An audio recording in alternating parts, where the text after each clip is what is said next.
की समाज काय म्हणेल, चार लोक काय म्हणतील, हा आजच्या पिढीचा सगळ्यात मोठा प्रश्न. तर मित्रांनो नमस्कार, मी तुकाराम हिप्परकर अज्ञानी बॉय हे यूट्यूब चॅनलमध्ये आपल्या सर्वांचं पुन्हा एकदा सहर्ष स्वागत.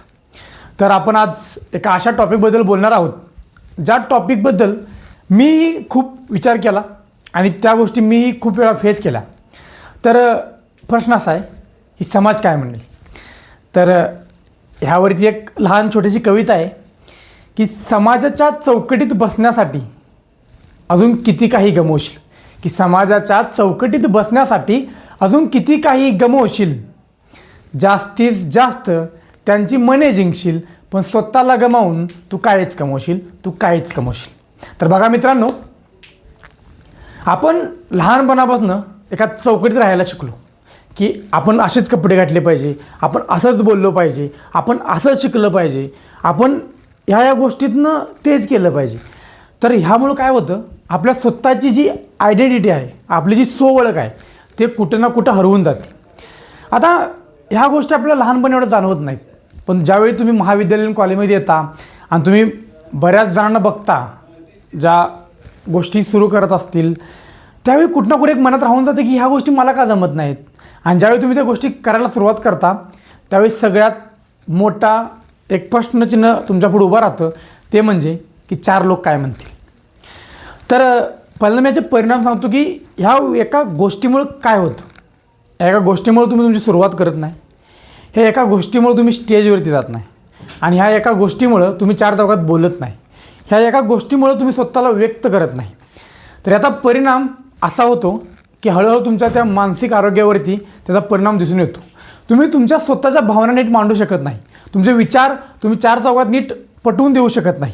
हळूहळू तुम्ही स्वतःच्या नजरेतच स्वतःलाच कमी समजत असता आणि हळूहळू तुमचा न्यूनगंड तयार होतो.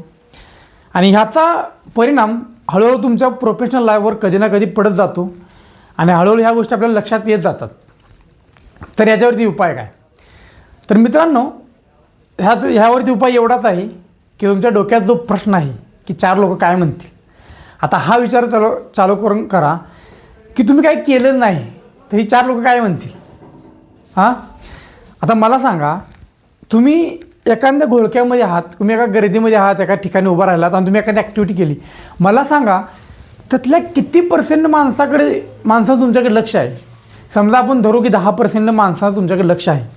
त्यातल्या कित्येक लोकांमध्ये त्यांच्या डोक्यामध्ये फक्त त्यांच्या लाईफशी रिलेटेड गोष्टी चालू असतात.